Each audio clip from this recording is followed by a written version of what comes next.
Halo Ngominers, apa kabar? Kembali kita berjumpa. Sorry ini agak malam, tapi ya at least sebelum tidur nonton Ngomin dulu untuk persiapan nonton besok preview pertandingan. Tapi sebelum aku bahas preview pertandingan Inter lawan Monaco, partai hidup dan mati, sebenarnya bukan hidup dan mati sih ya, lebih ke hidup dan setengah. Nanti aku akan bahas kenapa begitu. Oke, yang pertama Bukanan baru kemarin ada kabar bahwa Inter berubah pikiran, Bukanan nggak jadi dipinjamkan. Sekarang ternyata akhirnya Villarreal yang bakalan dapetin Bukanan. Nah, yang menjadi faktor utama itu adalah begini. Inzaghi menganggap Bukanan nggak cocok untuk sebagai wingback karena memang setauku aslinya si Bukanan ini lebih ke winger, lebih ke penyerang sayap. Dan dari beberapa kali dia main memang kelihatan. Jadi gini, mendidik seorang fullback menjadi wingback itu lebih gampang daripada seorang winger jadi wingback. Karena ya inilah bro, bertahan itu nggak semua orang bisa bertahan. Karena bertahan itu membutuhkan seperti apa ya, kemauan untuk berkorban gitu. Nah, Bukanan itu selain dia instingnya terlalu ofensif, kedua dia sering kesulitan membaca flow of the game. Sekarang harusnya kemana ini? Mending kayak Fratesi sering hilang tapi dia jelas maju ke depan. Kalau Bukanan bingung ini apa aku maju, apa mundur, apa stay, akhirnya semua tidak dilakukan, aduh kacau. Nah, di tempat lain itu ada bahwa Bukanan ini katanya mau dijual. Nah ini, tadi dibilang untuk dipinjamkan saja short term loan, tapi di sini decided to sell. Nah, aku terus terang belum tahu nih yang mana yang benar, apakah hanya dipinjamkan ataukah dijual atau dipinjamkan dengan kewajiban membeli. Nah, ini aku yang belum tahu. Oke, itu soal Bukanan. Ya, menurutku kehilangan Bukanan bukan hal yang terlalu perlu disesalkan karena memang ya sudahlah kayaknya memang nggak cocok di Inter gitu. Oke, yang kedua adalah jeng jeng ini nih si siapa namanya nih? Playmaker andalan kita Hakan Çalhanoğlu. Kabarnya ini Inzaghi sendiri yang ngomong dia akan bisa kembali berlatih antara Kamis atau Jumat. Sekarang ini hari apa? Sekarang ini hari Rebo, berarti antara besok atau lusa. Masih ada kemungkinan dia bisa bermain saat derby della Madonnina, masih ada kemungkinan ya. Itu soal Hakan Çalhanoğlu, tapi ya besok atau mungkin besok malam ya. Oh enggak, mungkin 2 hari lagi baru ada kejelasan. Oke, nah ini nih baru kemarin aku bahas nih soal Jan Bisek climbs in Inter Milan defensive hierarchy. Gila. Di musim keduanya Bisek di Inter, dia sudah bukan saja sekedar substitute tapi sudah menjadi pemain rotasi. Dan kabarnya dia yang akan bermain di pertandingan lawan Monaco sebagai center back tengah. De Vrij kemungkinan akan diistirahatkan karena eh kayaknya Inzaghi ingin memainkan De Vrij lawan Milan. Nah, kenapa? Karena kalau ini perkiraanku pribadi ya, biar nggak salah ya. Sepertinya Inzaghi ingin pemain yang sudah paten dalam bertahan. Kalau Bisek, menurutku kemarin lawan lawan Lecce dia memang bagus, tidak melakukan kesalahan, tapi dari segi defensive ability, kemampuan dia bertahan nggak teruji. Karena apa? Karena serangan Lecce nggak bagus. Sedangkan lawan Milan, nah kan beda beda kualitas nih. Walaupun Milan itu sekarang ada di papan tengah, Milan itu di peringkat berapa ya? 8, 7, 7. Milan itu ada di peringkat 7. Ini kan masuk papan tengah nih. Walaupun Milan itu papan tengah, jelas tidak sebanding dengan Lecce. Lecce itu ada di peringkat 18, itu papan bawah. Oke. Nah, sedangkan di sisi lain lawan Monaco, kenapa mesti Bisek? Karena Monaco ini adalah tim yang sangat ofensif, bukan sangat ofensif, cukup ofensif, tapi jelas kualitas serangan mereka nggak sebagus Milan. Ya, tebakanku Inzaghi memperkirakan bahwa pertandingan lawan Monaco ini kurang lebih akan sama dengan pertandingan lawan Lecce. Mungkin Monaco akan tampil agresif, tapi secara garis besar sepertinya serangan mereka dianggap tidak akan terlalu berbahaya bagi Inter sehingga ya Bisek pasti sudah cukup untuk membendung serangan itu. Monaco itu ada di peringkat 3, tapi ini kan Liga Prancis. mereka mencetak 32 gol sangat tidak sebanding dengan Inter. 32 gol Inter berapa ini? 55. 32 tambah berapa itu? Tambah 23. Berarti Inter mencetak 23 gol lebih banyak daripada Monaco. Jadi jelas kualitas serangan Inter dan Monaco itu jauh banget. Kalau kualitas pertahanannya Inter kebobolan 18 di liga ya. Sedangkan Monaco itu kebobolan 22. Selisih 4 gol ya kurang lebih sama. Eh Kalau kita bahas pertandingan antara Inter dan Monaco ya, 2 pertandingan terakhir itu kan kita ketemu di friendly sebentar itu, tahun 2022 itu berakhir dengan 2-2, kemudian Milan menang juga lawan Monaco di friendly juga, tapi itu 2009 udah jauh banget. Memang jarang banget ketemu karena Monaco memang, apa ya, Inter kan tim besar. Kalau mau ketemu Inter oleh tim di luar Serie A ya kesempatan kan di Liga Champions, sedangkan Monaco itu kayaknya jarang-jarang masuk Liga Champions. So, nggak terlalu banyak ada rekor pertandingan antara Inter dan Monaco begitu. Tapi kalau kita lihat pertandingan terakhir, 5 pertandingan terakhir Inter jelas lagi bagus. Hanya seri 1 kali lawan Bolonya aja, sedangkan Monaco seri 2 kali, kalah 1 kali, menang 2 kali. Sehingga ya apa ya, kalau kawan-kawan di situs-situs betting, itu pasti kebanyakan mengunggulkan Inter, bahkan di sini pun Inter diunggulkan tapi tipis saja 1-0. Sepertinya begini, aku kan perlihatkan ya, Inter itu ada di peringkat 4.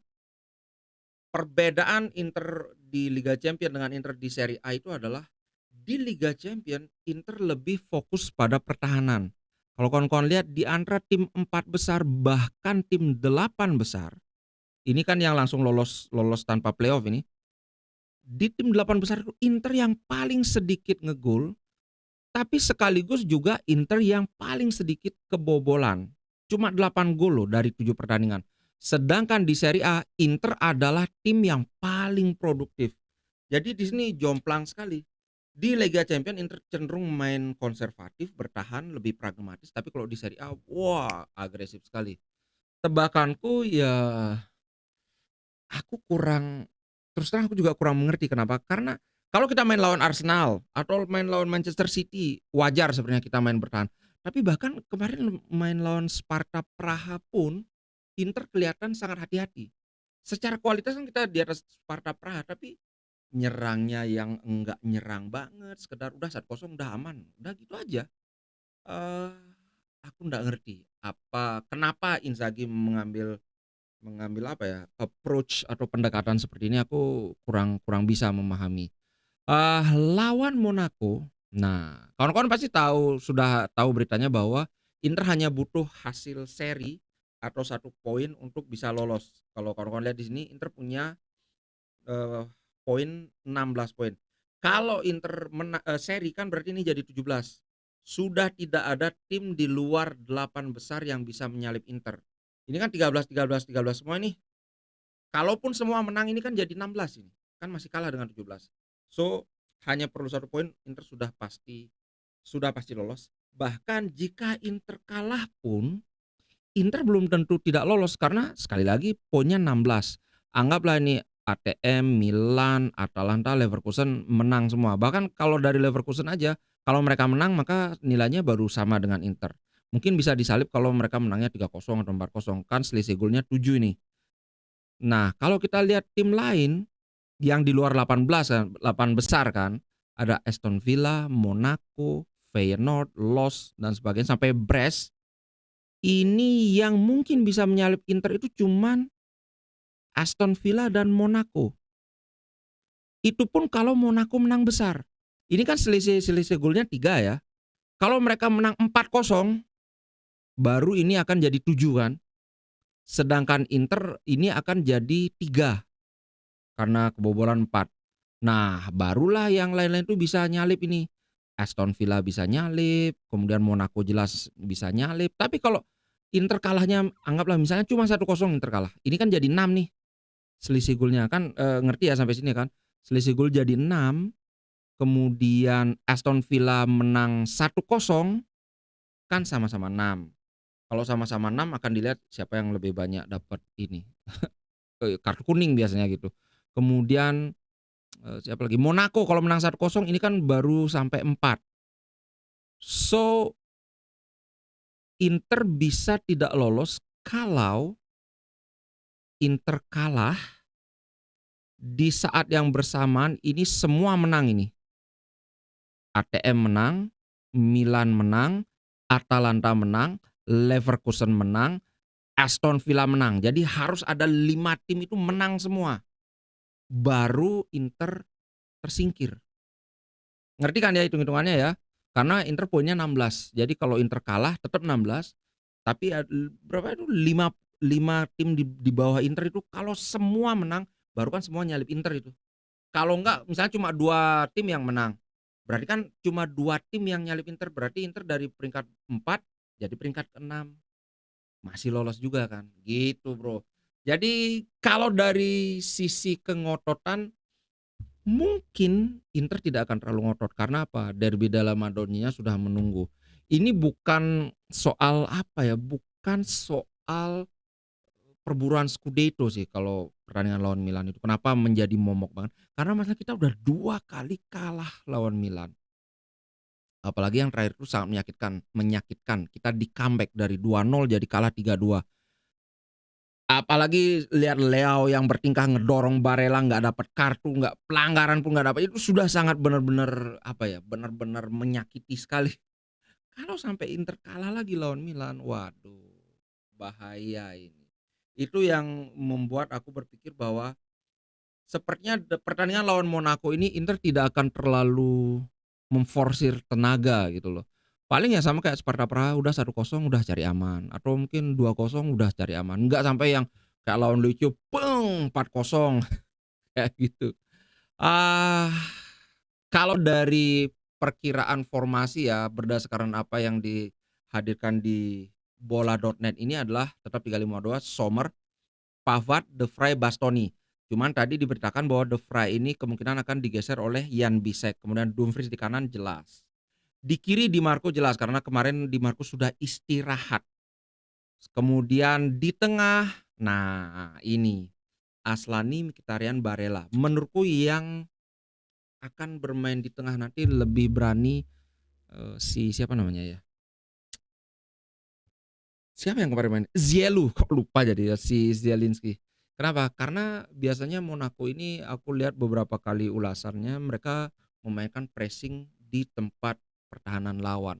Sedangkan aku berkali-kali bilang Aslani kelemahannya adalah dia sangat kacau mainnya kalau di pressing ketat.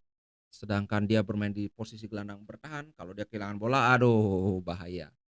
Jadi menurutku lebih lebih penting memainkan Zielu seperti kemarin, stabil, walaupun tidak memberikan banyak progresif pass, tapi yang penting dia menstabilkan dulu gitu. Tapi tetap ada kemungkinan Aslani akan main dari awal, karena apa? Karena kemarin Zielu mainnya full kan 90 menit. Eee, Mungkin Inzaghi bisa berpikir kebalikannya, wah mending lawan Milan si Zielu yang dimainkan sebagai, gelandang bertahan, karena Milan pressing-nya kan cukup cukup keras di ini, di daerah pertahanan kita. Kalau Aslani sampai itu, karena ingat ketika kita lawan Milan di final Supercoppa itu, kan Hakan cedera di sana. Nah, Aslani menggantikan Hakan, walaupun ketika Aslani masuk kemudian Inter mencetak 2 gol, tapi di babak kedua kelihatan banget titik lemah dari Inter Milan itu adalah Aslani.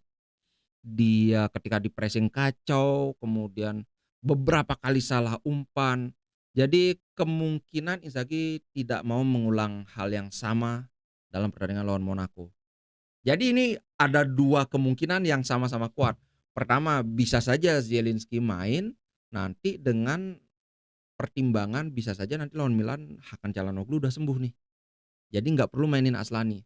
Atau karena, wih gimana-gimana takut ya udah Aslani aja main sekarang, nanti Zielinski main pada saat lawan Milan. Begitu sih, Bro. Depan aku menurutku Thuram dan Lautaro. Cuman Thuram kemarin kan lebih lebih lama main dibandingkan, Lautaro, ya kemungkinan siapa yang lebih lama? Karena tadi aku sempat baca bahwa Arnautovic itu ada kemungkinan bermain. Si Taremi ada sedikit masalah tapi belum tentu absen. Kemudian selebihnya ya masalah kebugaran aja, menjaga menjaga biar nggak terlalu capek pada saat nanti lawan si Milan gitu. Tapi kalau aku boleh pilih sih mending Lautaro Thuram. Kalau udah 1-0 atau 2-0, ya udah tarik ini, tarik Lautaro atau tarik Thuram. Kemungkinan Thuram yang bakalan duluan ditarik. Gitu sih, Bro. Jangan lupa besok jam 4 dini hari kita nonton, kita teriak bareng-bareng, kita hore-hore bareng-bareng. Nanti kalau kalah kita booking gua bareng-bareng. Oke, itu dulu guys. Sampai jumpa di live reaction besok pagi. Ciao.